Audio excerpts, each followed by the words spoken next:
नमस्कार। तो एक ऐसा जबरदस्त रिज्यूमे बनाना है जिसे कोई भी हायरिंग मैनेजर इग्नोर ही ना कर पाए। आज हम यही देखने वाले हैं कि एआई यानी आर्टिफिशियल इंटेलिजेंस इसमें हमारी मदद कैसे कर सकता है। चलिए शुरू करते हैं। अक्सर ऐसा होता है ना कि जॉब्स के लिए अप्लाई करते जाओ और कोई जवाब ही नहीं आता। बहुत फ्रस्ट्रेटिंग लगता है। और सच कहूँ तो ये कहानी सिर्फ एक इंसान की नहीं, बहुतों की है। और पता है, ज्यादातर मामलों में प्रॉब्लम स्किल्स की कमी होती ही नहीं है। असली दिक्कत तो होती है हमारे रेज्यूमे में ही। सोचिए, यही तो वो पहली चीज है जो किसी हायरिंग मैनेजर के पास पहुंचती है। अगर वो ही ठीक नहीं है तो बात आगे कैसे बढ़ेगी। तो चलिए सबसे पहले प्रॉब्लम की जड़ तक पहुंचते हैं। आखिर इतने सारे रेज्यूमे रिजेक्ट होते क्यों हैं? ऐसी क्या कॉमन गलतियां हैं जो लोग अक्सर कर बैठते हैं? जरा इस नंबर को देखिए, 90%।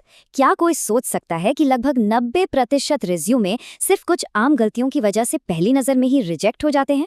90%। असल में होता यह है कि रिक्रूटर्स के पास सैकड़ों एप्लीकेशंस आती हैं और वो बस गलतियां ढूंढकर रिज्यूमे को फटाफट साइड में करते जाते हैं।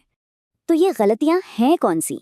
देखिए, एक तो रेज्यूमे का बहुत लंबा और बोरिंग होना, दूसरा फॉर्मेट का सही ना होना, तीसरा ग्रामर की छोटी छोटी गलतियां, और चौथा अपनी स्किल्स को ठीक से ना समझा पाना। ये सुनने में छोटी बातें लगती हैं, पर इन्हीं से सारा फर्क पड़ता है। लेकिन घबराने की बात नहीं है। अब इन सब प्रॉब्लम्स का एक बहुत ही पावरफुल सॉल्यूशन आ गया है, और वो है एआई। चलिए देखते हैं कि एआई इस काम को कितना आसान बना सकता है। तो एक मिनट के लिए सोचते हैं, ये रेज्यूमे आखिर है क्या? आसान भाषा में कहें तो ये किसी की प्रोफेशनल कहानी है। स्किल्स, पढ़ाई लिखाई, तजुर्बा, सब कुछ एक पन्ने पर। और हाँ, यही वो पहला इंप्रेशन है जो कोई भी एचआर मैनेजर देखता है। तो अब आते हैं मेन मुद्दे पर। एक एआई पावर्ड रेज्यूमे बनाने का 5 स्टेप गाइड बहुत ही आसान है।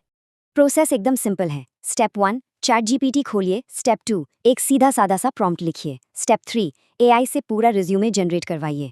स्टेप 4, उसे अपनी जानकारी के साथ एडिट और कस्टमाइज कीजिए। और स्टेप 5, डिजाइन को थोड़ा बेहतर बनाइए। बस। अब ये प्रॉम्प्ट क्या होता है? ये एआई को दिया गया एक कमांड है, एक इंस्ट्रक्शन। और देखिए ये कितना सिंपल हो सकता है।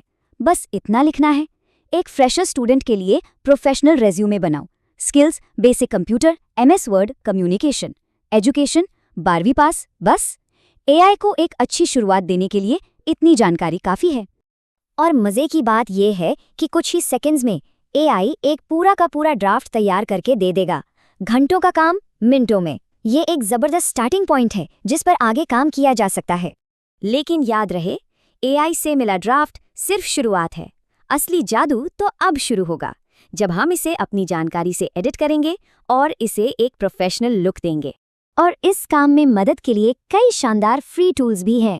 जैसे कंटेंट के लिए तो ChatGPT है ही, डिज़ाइन के लिए कैनवा का इस्तेमाल कर सकते हैं, बने बनाए टेम्पलेट्स के लिए resume.io है, और अगर एक पूरा एआई रिज्यूमे बिल्डर चाहिए तो किक रिज्यूमे भी एक अच्छा ऑप्शन है। तो कुछ प्रो टिप्स हैं जिन्हें हमेशा ध्यान में रखना चाहिए। पहला, रेज्यूमे को एक पेज से ज़्यादा का ना बनाएं।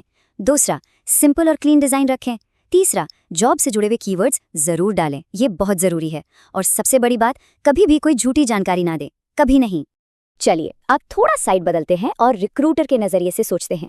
वो लोग आखिर एक रिज्यूमे में सबसे पहले क्या देखते हैं? ये सुनकर शायद यकीन ना हो, पर एक एवरेज रिक्रूटर किसी भी रेज्यूमे पर सिर्फ 6 सेकंड देता है। सिर्फ 6 सेकंड।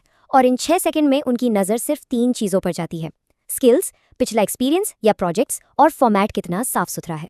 तो इससे क्या समझ आता है? सीधी सी बात है, एक अच्छी फॉर्मेटिंग और साफ साफ लिखी गई स्किल्स सिलेक्शन के चांस को कई गुना बढ़ा देती हैं।